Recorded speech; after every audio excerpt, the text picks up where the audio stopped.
aunque es un tema nuevo por el énfasis que vamos a dar, vamos a un tema, pero mencionamos de pasadita lo que hoy vamos a enfatizar, que tiene que ver con este ministerio que le fue dado al pueblo de Israel y que nos involucra a nosotros, sobre todo en la parte de la comprensión del Evangelio. Vimos muy ampliamente lo que era Gálatas, de ese otro evangelio que dice Gálatas, ¿verdad? Que no es que haya otro evangelio, pero al parecer estaba corrompiéndose el mensaje del evangelio a través de ideas que hacían que los creyentes se regresaran al pacto de la ley, lo cual era no solamente erróneo, sino era contrario a lo que es la obra de Cristo y su salvación para nosotros.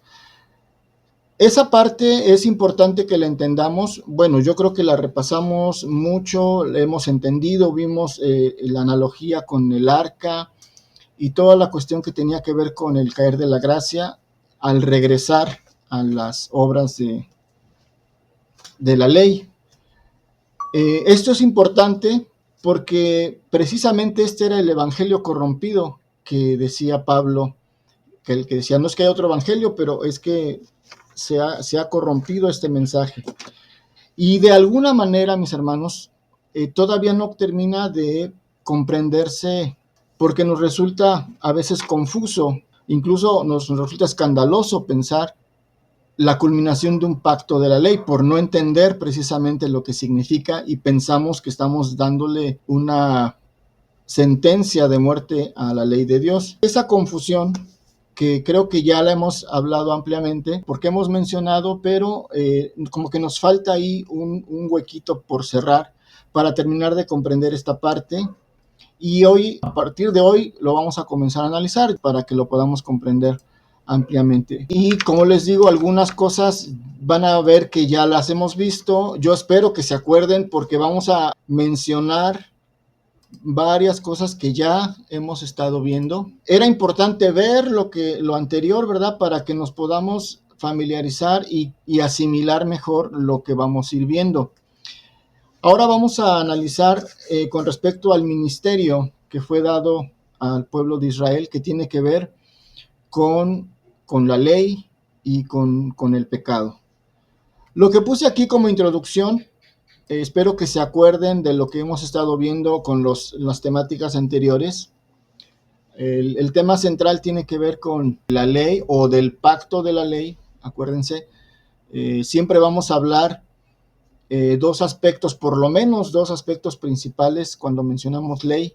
Uno es la ley como tal, ¿verdad? Eterna y santa, refleja la esencia de lo que es Dios y lo que sostiene todas las cosas, ¿sí? Esa es, por decir, la ley en su aspecto absoluto, pero muchas veces se refiere la Biblia a la ley, a lo que se le llamó el pacto de la ley, y eso es lo que queremos continuar diferenciando, porque aquí es donde viene el para qué fue hecho y cuál es el sentido de ese pacto de la ley. Y hoy queremos empezar a desanudar, ¿verdad? Este nudito que a veces se nos hace para terminar de tener una comprensión completa.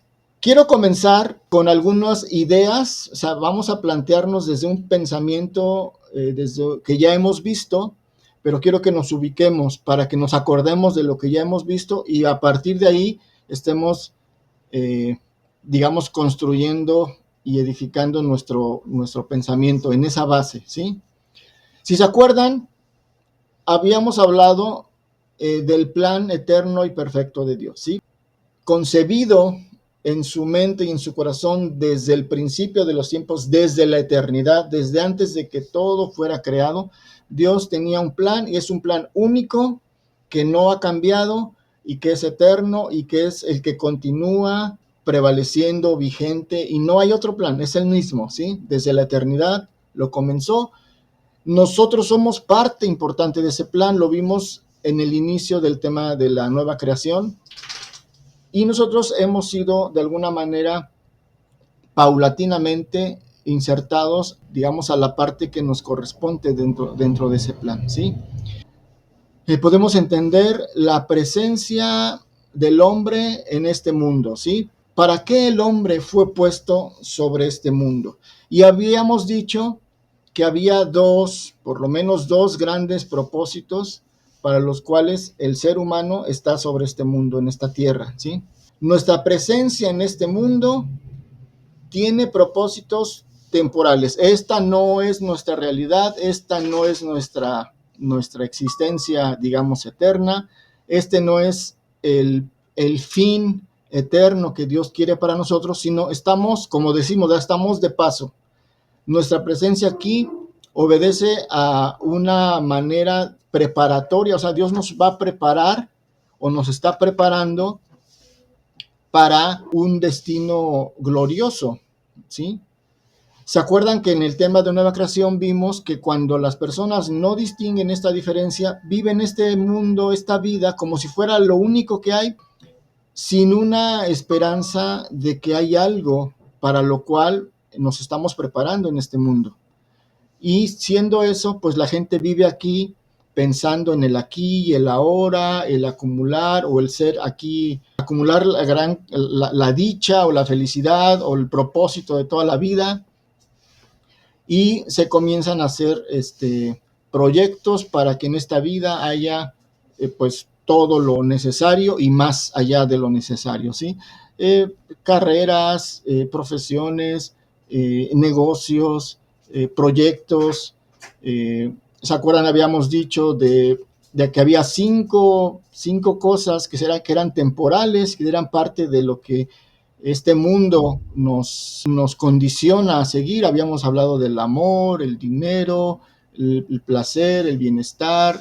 Bueno, ¿se acuerdan? Eso lo vimos en el tema de la nueva creación. Y son las cosas que en este mundo, pues quienes no saben o no tienen una esperanza por las cosas realmente eternas y que trascienden, pues ese es todo, ¿no? Lo que se logre en esta vida. Hablamos también de una especie de analogía, ¿verdad? Había un video donde nos hablaba de una conversación imaginaria entre los dos bebés que todavía no nacían, pero que estaban en el vientre de la madre platicando y decían, oye, ¿tú crees que haya vida más allá del útero? Y uno le decía, ¿cómo crees? Esto es todo lo que hay. ¿Cómo va a haber vida más allá si aquí tenemos nuestro cordón umbilical que nos nutre, que nos proporciona todo? El cordón no es tan largo, ¿cómo va a existir algo más allá? Nos moriríamos si no estamos conectados en este cordón. Es decir, ¿se acuerdan, verdad? Solamente estoy tratando de que hilemos, nos anclemos de lo que ya hemos visto para continuar, ¿sí? Y el otro bebé decía, no, es que, ¿qué tal si esto es algo temporal, si solamente estamos preparándonos para poder realmente usar lo que nuestras manos, nuestros pies, aquí estamos encogidos y no utilizamos los ojos, no podemos utilizar nuestros pies? ¿Qué tal si hay algo más allá en donde podamos ser plenos? Y le decía el otro bebé, dice, ¿cómo crees? No, estás loco. Esto es todo lo que hay. Y decía, pues bueno, a lo mejor mamá nos vaya a terminar de explicar. Dice, mamá, ¿cuál mamá? Dice, no existe mamá. ¿Dónde está mamá? ¿A poco la ves? Dice, no, pero pues no sé, siento que vivimos en ella, estamos en ella, somos de ella, somos para ella, y si pones atención y si te concentras y guardas silencio, puedes escuchar su voz y sentir sus caricias. Y el otro decía, no, ¿cómo crees? No hay mamá, no existe. Eso de mamá es un mito. Y era analogía, ¿verdad?, en la que un escritor pretendía explicar un mundo donde mucha gente no abre los ojos, no abre la mente, ¿verdad?, y los ojos para poder ver más allá de lo que es este mundo. Bueno, en ese sentido, el primer propósito por lo cual el ser humano fue puesto en este mundo, el propósito temporal, fue para crecer, para desarrollarnos. El Señor está formando a este ser especial para hacerlo lo que Él quiere que sea. Fue hecho para ser uno con su Hijo, ¿sí? El ser humano, su propósito eterno desde el principio de los tiempos es que sea uno con su Hijo y que compartan toda su existencia, todo su ser. En ese sentido, el ser humano aquí en la tierra está preparándose para eso. Y lo que conocemos como esa preparación, ¿verdad? En este mundo, pues es conocerlo a Él y ser parte de su iglesia, de ese pueblo de Dios. Acuérdense que la iglesia es el cuerpo de Cristo. Es decir, la iglesia constituye el adelanto en ese proyecto de Dios para que todo el mundo, todo ser humano que encuentre esa razón de ser en Dios, se prepare para la verdadera vida, para lo que viene, para lo que es después de este mundo temporal.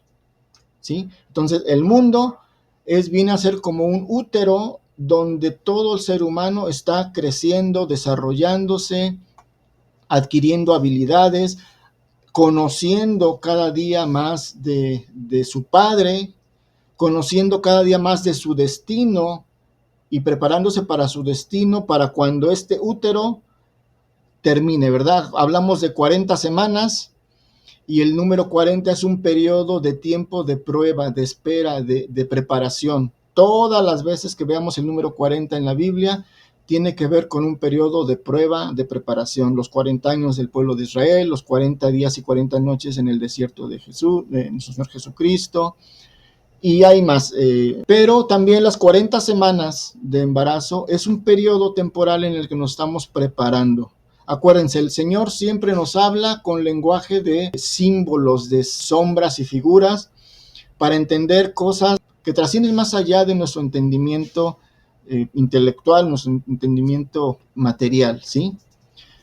Entonces, ese es un propósito y ese lo vimos cuando analizamos el tema de la nueva creación. El propósito del ser humano en este mundo para esa preparación. En este caso, para que Dios forme a su iglesia de este mundo, ¿verdad? Tome a sus escogidos y los prepare para que sean ese cuerpo eterno, glorioso de Cristo para la eternidad. Lo que está representado en el Apocalipsis como las bodas del Cordero, que es el punto culminante de esta obra, es donde se termina y donde se llega a la meta de lo que Dios quiere para nosotros como seres humanos. Ese es uno de los propósitos, ¿verdad?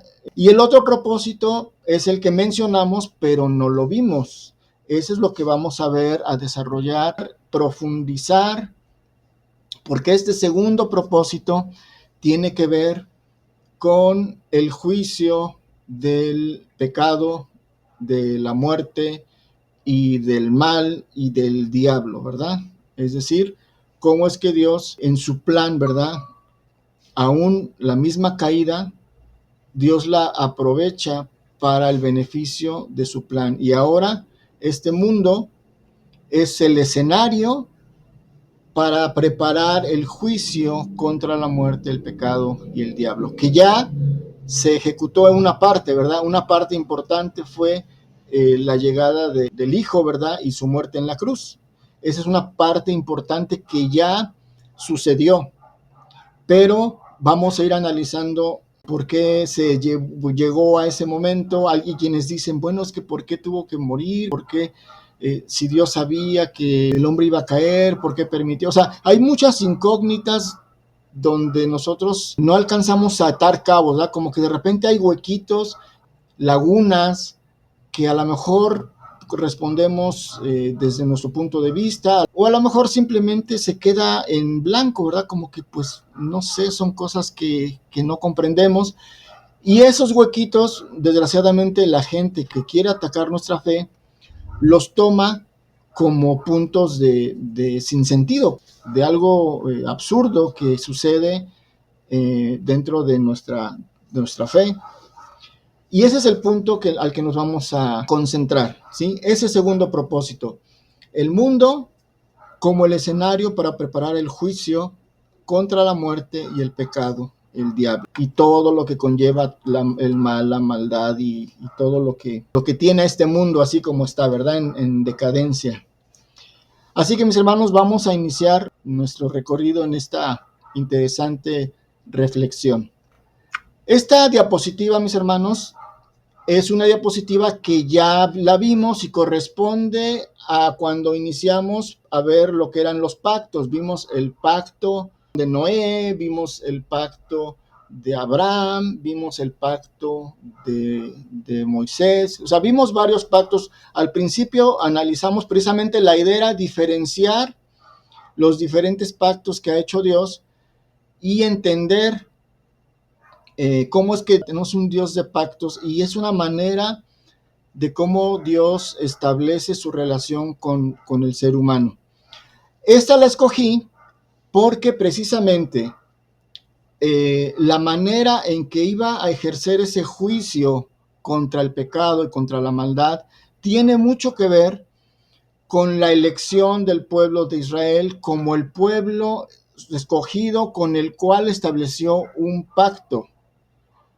Y esta diapositiva la tomé porque menciona varios textos en donde especifica que este pacto, que es lo que le vamos a llamar el pacto de la ley, fue establecido única y exclusivamente con un pueblo que él escogió, que era el pueblo de Israel. Entonces solamente lo vamos a ver de pasadita, no vamos a abundar en los textos, porque eso ya lo vimos, pero solamente para que nos acordemos y ubiquemos, ¿verdad? Dios va a iniciar un trabajo de juicio, va a iniciar a depurar y a limpiar de la maldad a este mundo, pero él tiene una manera legal de proceder, y para eso estableció, o bueno, escogió a un pueblo que él formó, que él amó, que él le deparó un destino y con el cual estableció un pacto. Y vamos a ir entendiendo todo lo que conlleva este ministerio. Este es el ministerio de muerte dado a Israel. Y algunos de los textos, ¿verdad?, que lo mencionan es el Éxodo 19:5, que dice: ahora pues, si diereis oído a mi voz y guardareis mi pacto, vosotros seréis mi especial tesoro sobre todos los pueblos. O sea, no era un pacto sobre todos los pueblos, era un pacto sobre un pueblo en especial que lo iba a tener como un especial tesoro por encima de todos los pueblos, ¿sí? Era un pacto personal con un pueblo elegido específicamente. Dice Éxodo 24:7, y tomó el libro del pacto y lo leyó a oídos del pueblo, el cual dijo: haremos todas las cosas que Jehová ha hecho y obedeceremos.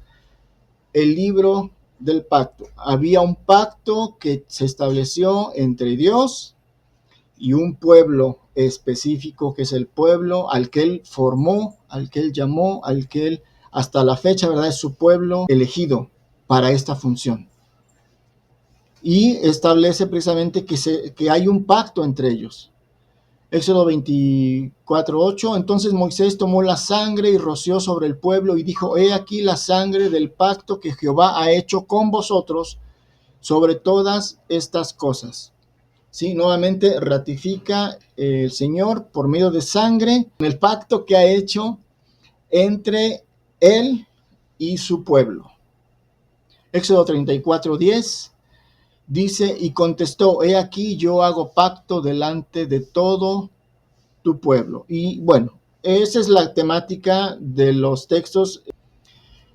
34:27, y Jehová dijo a Moisés: escribe tú esas palabras, porque conforme a estas palabras he hecho pacto contigo, o sea, con Moisés, y con Israel. Éxodo 34:28, y él estuvo ahí con Jehová 40 días y 40 noches, hablando de Moisés, no comió pan ni bebió agua, y escribió en tablas las palabras del pacto. ¿Cuáles eran las palabras del pacto? Los 10 mandamientos. Bueno, y hay más textos, ¿verdad? Ustedes pueden ir a Éxodo, Levítico, lo que es el Pentateuco, y van a encontrar que Dios escogió a un pueblo, más bien lo formó, porque no era un pueblo de entre muchos que lo escogió, sino él dio origen a un pueblo. Él lo formó desde que escogió a Abraham y fue reafirmando que tenía un propósito especial para sus planes. La diferencia entre el pacto de Abraham y su descendencia es que era un pacto incondicional. El Señor les dijo: ustedes, a Abraham, a Isaac y a Jacob, yo los voy a bendecir, voy a darles una herencia, una descendencia tan grande como las estrellas del cielo, como las arenas del mar, y yo voy a estar con ustedes. Es decir, era un pacto donde el Señor les ofrecía, lo único que tienen que hacer ellos era creer, ¿verdad? Creer y continuar siendo guiados por Dios. Esa es la diferencia con el pacto de Abraham y sus hijos, y aquí con el pacto de Israel que se establece a través de Moisés. Este es un pacto condicional, no es incondicional. Dice el primer texto, ¿verdad? Si dieres oído a mi voz y guardareis mi pacto, la condición era, ustedes tienen que ser fieles a este pacto. Es decir, en el anterior no dependía el actuar del ser humano, en este caso de Abraham, de Isaac, de Jacob.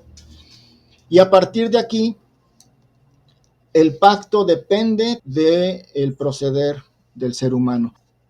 Y este pacto jamás lo pudo respetar Israel, siempre estuvo en desobediencia.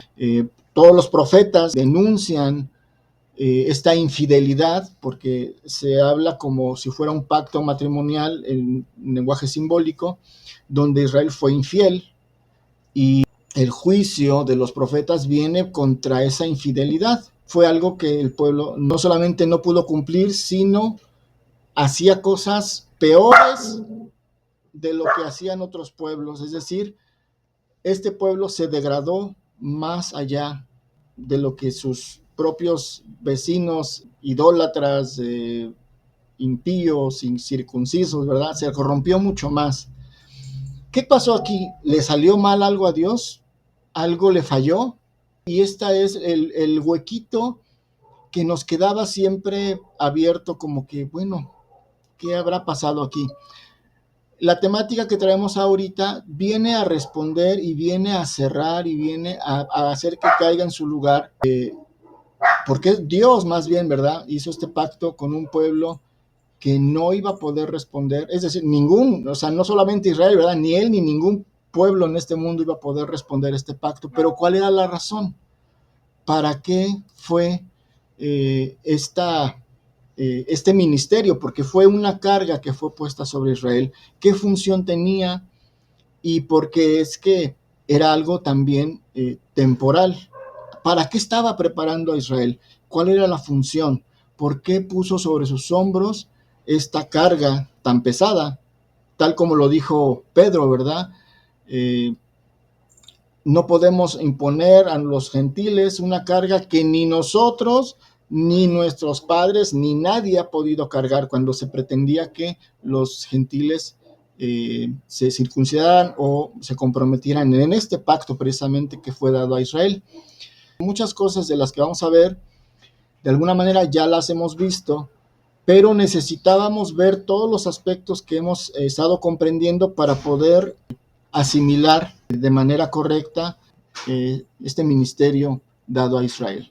Principalmente, aunque vamos a ver algunas citas, pero principalmente Pablo fue el que se dedicó a distinguir lo que era el evangelio, las buenas noticias de la salvación que traía como carta de presentación la gracia de Dios, para distinguirlo entre el pacto dado a Israel, porque a él le tocó, bueno, a todos los apóstoles, pero a él le tocó tratar en sus cartas esta confusión. No se sabía distinguir y había mucha de desviar el evangelio, o lo dice en Gálatas, lo dice más fuerte, ¿verdad? De corromper el evangelio, no haciendo la distinción en esto.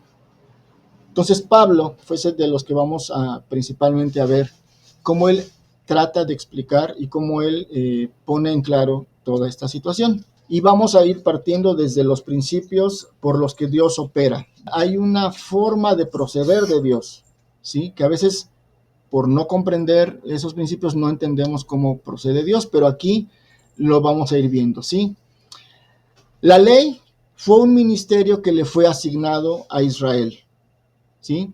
Israel fue escogido para llevar sobre sí el ministerio de la ley. Pablo dice que la ley fue dada para que el pecado abundara.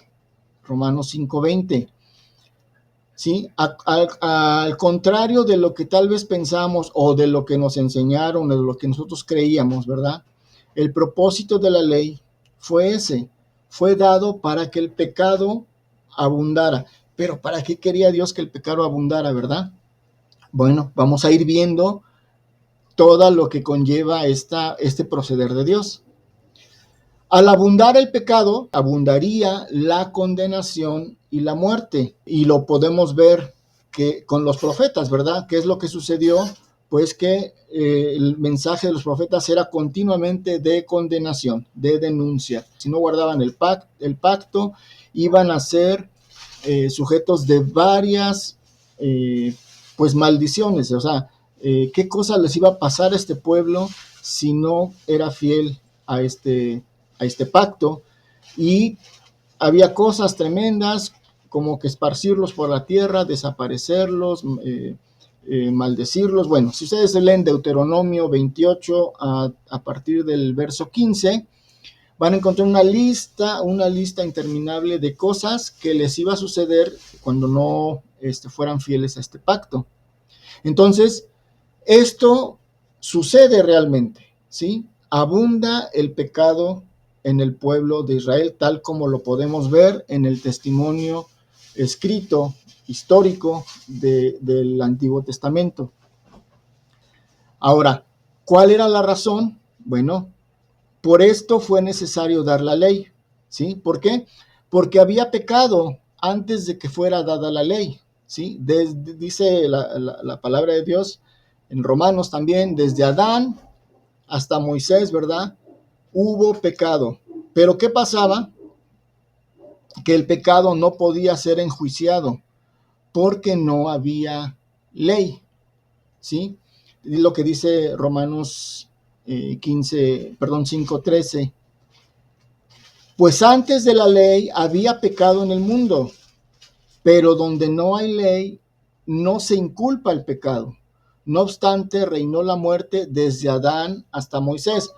Había pecado, había transgresiones, había cosas tremendas que sucedían. Ya vemos la historia de Sodoma y de Gomorra. De hecho, por eso fue también el juicio del diluvio. Es decir, la maldad del hombre abundó, ¿sí? Pero no había manera de poder llevar a juicio ese pecado porque no existía una ley que determinara que eso que estaban haciendo era pecado, ¿sí? Entonces el propósito de la ley era primeramente que ellos se dieran cuenta que era lo bueno, que era lo malo. Vamos a ver en el siguiente diapositiva. Vamos a ver, primeramente Dios es justo y Dios es legal. Vamos a ver un rasgo de la personalidad de Dios que tiene que ver con su proceder. ¿Por qué es que Él procede de cierta manera? ¿Sí? Porque donde no hay ley, no hay transgresión. Nuevamente vemos Romanos 4:15.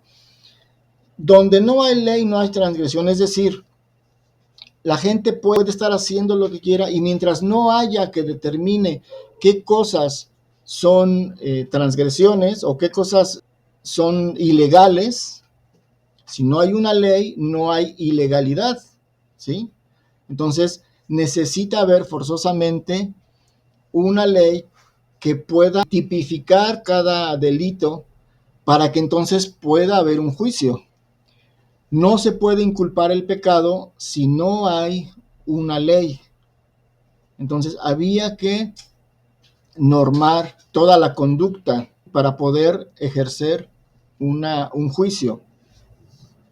Acuérdense, todo lo que estamos viendo tiene que ver con un pacto, con un pueblo en específico. Aquí no estamos hablando todavía de algo universal, aunque es la proyección hacia allá, ¿verdad? Estamos hablando de una situación de un pacto específico, un contrato, por decirlo así.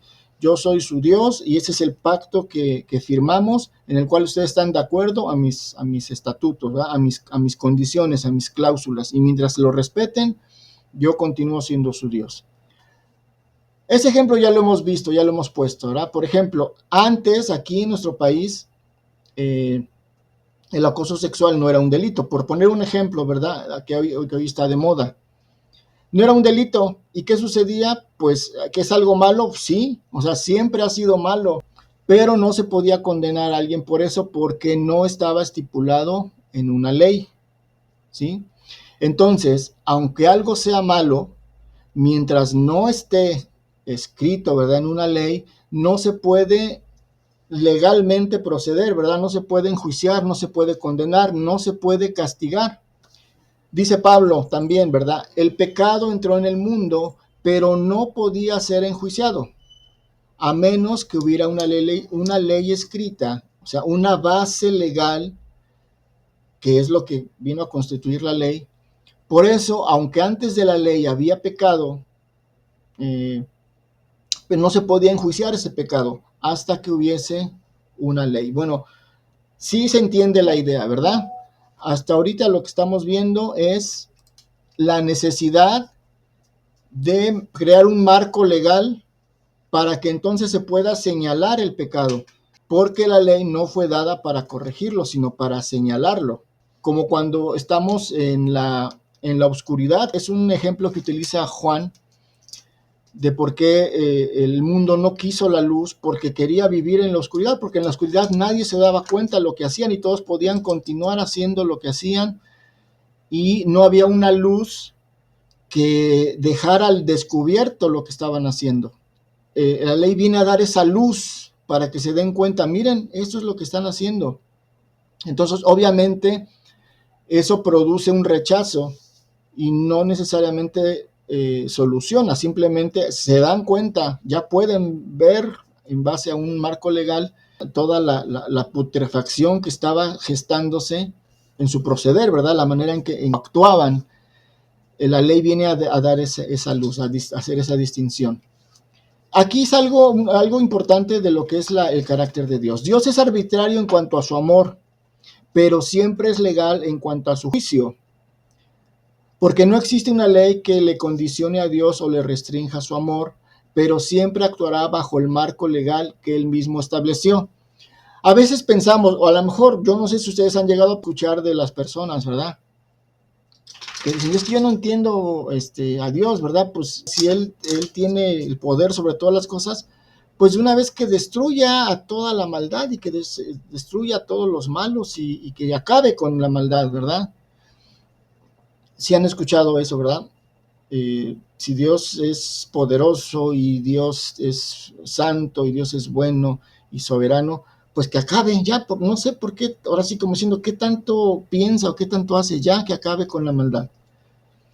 Sin embargo, bueno, Dios lo está haciendo. Lo está haciendo desde un principio, su plan va enfocado hacia ahí. Pero Él tiene bases legales que Él mismo estableció para protección de nosotros. Si simplemente acabara con la maldad, usted y yo no estaríamos aquí hablando. Ya no estaríamos y mucha gente no estuviera y prácticamente este mundo estuviera desierto. ¿Qué es lo que está haciendo Dios? Está poniendo un marco legal sobre el cual actuar. Y Dios como juez, porque uno de los atributos de Dios es la justicia, y Dios como juez no puede proceder arbitrariamente en contra de lo que es los propios estatutos legales. Un juez que toma la ley solamente a su criterio y cuando quiere la obedece, cuando no, pues no es un juez justo, no es un juez al que se le pueda tener confianza, ¿verdad? ¿Por qué? Porque no está aplicando la ley. Entonces, Dios en cuanto a su amor, ¿sí? El amor no restringe a nada a Dios. Dios puede amar y puede dar y puede hacer arbitrariamente lo que es concerniente a su amor. Pero concerniente al juicio, Dios siempre va a actuar de manera legal, por encima de todo. Tal así es que para que nos pudieran perdonar a nosotros, alguien tuvo que pagar y fue su propio hijo. ¿Sí? ¿Qué qué manera de mezclar algo legal, es decir, no quedó simplemente ignorada la ley. No, el juicio se cumplió y había alguien que pagar por el pecado de todos. Pero ahí establece su amor para con nosotros, en donde no nos deja cargar con esa culpa y nos abre la posibilidad de que alguien cargue con esa culpa. Es decir, como sea el juicio se hace, como sea el castigo a la transgresión se realiza. La ley no queda violada, no queda transgredida, queda cumplida. Entonces, a ese grado, Dios es justo y Dios es legal, donde para operar nuestra remisión, ¿verdad?, de los pecados, Él puso a alguien que tuviera que pagar. Entonces, Dios establece un juicio contra el mal y lo va a hacer a través, es decir, Dios va poniendo paso a paso su plan en función, y parte tiene que ver primeramente con el establecimiento de una ley, pero tiene que haber un depositario, ¿verdad?, de esa ley, ese ministerio que tenía que lograr ver que el pecado era algo grande a través de la ley, es decir, abundar el pecado. Tenía que haber un pueblo, gente, ¿verdad?, sobre de la cual se pudiera manifestar ese pecado abundante, ¿sí?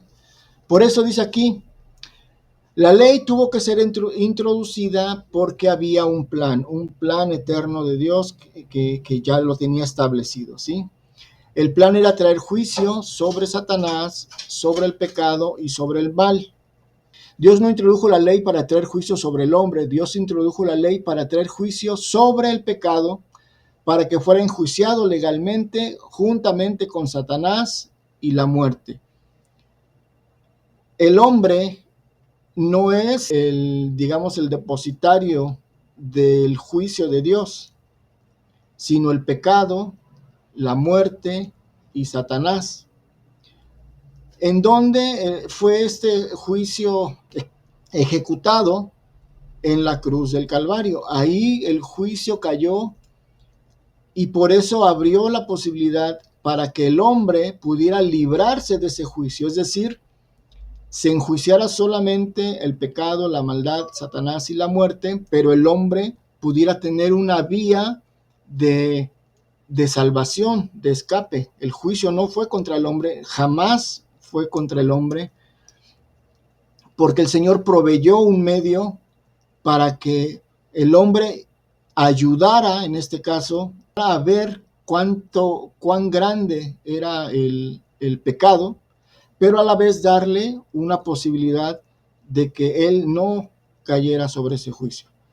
Ahora, quienes no aceptaron esa propuesta de Dios de vida, verdad, y de salvación, pues obviamente es una decisión de ellos hasta la fecha, ¿verdad? Sigue siendo una decisión de ellos. Quien no acepte la gracia de Dios salvadora, pues se hace cómplice, se une al pecado, y el pecado es el que va a traer, es el que recibe el juicio, y si no, digamos, despega a tiempo, pues el juicio cae sobre aquel que no acepte la gracia de Dios.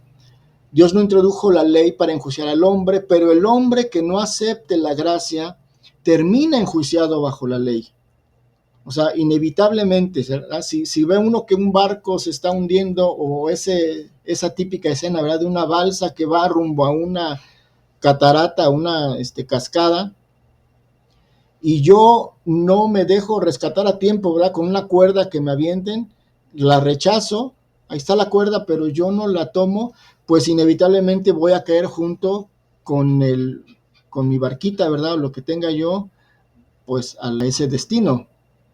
Entonces, es el hombre el que se somete a la ley, se hace cómplice del pecado, y entonces él mismo se somete al juicio de la ley al no aceptar la gracia.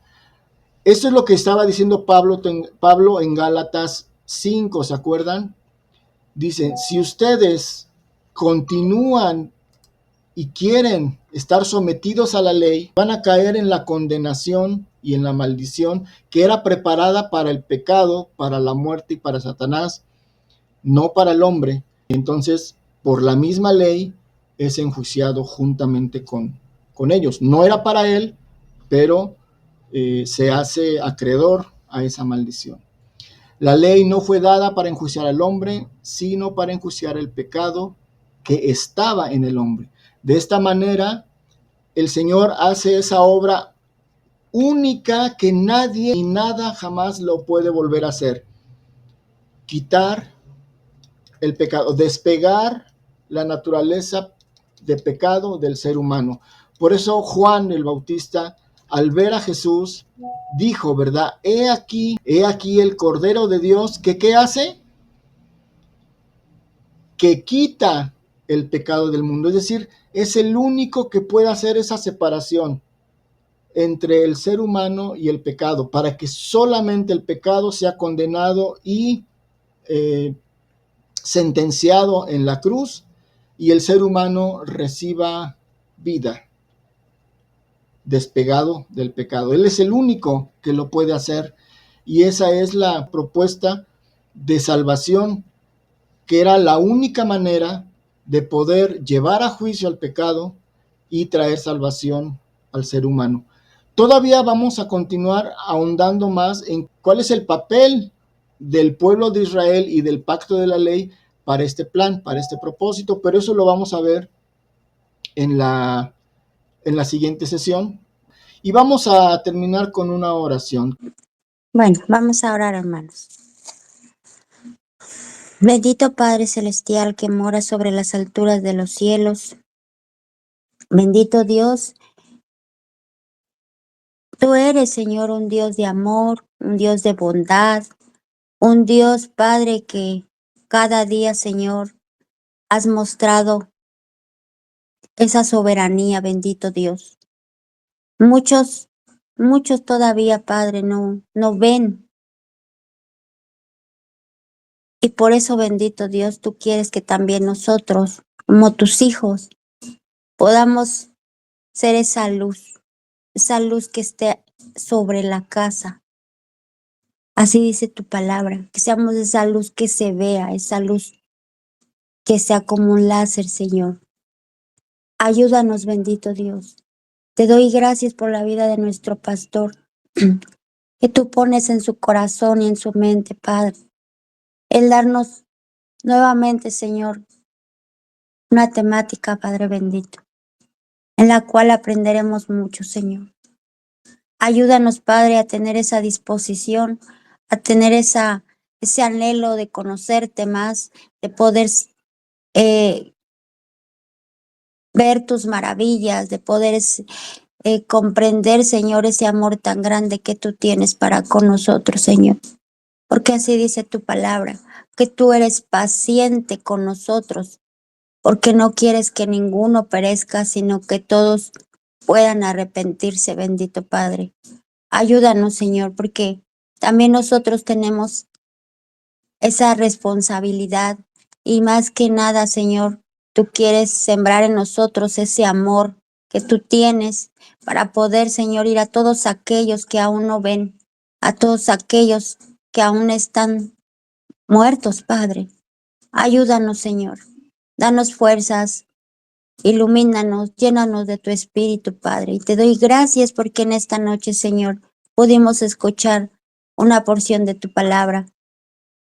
Ayúdanos, Señor, a que a los que no pudieron conectarse, Señor, que tú puedas estar con cada uno de tus hijos y los que estuvimos hoy, Padre, que tú puedas permitir que sigamos meditando en nuestra mente y en nuestro corazón, Padre, cómo es que tú nos amas tanto, Padre, que has dado a tu Hijo unigénito, Señor, que ese es tu plan, que nosotros vivamos, Señor, que tengamos vida. Ayúdanos, Padre, a comprenderlo. Y te doy gracias porque hasta este momento sabemos que tú moras en nuestra vida, en nuestro corazón y en cada hogar, Padre. Quédate con nosotros, Señor. Ayúdanos a poder tener un descanso, a poder en esta noche irnos satisfechos a nuestra cama, bendito Dios, a nuestros sueños. Gracias, bendito Dios, por todo, en el precioso nombre de Jesús, quien es nuestro Señor y Salvador. Amén.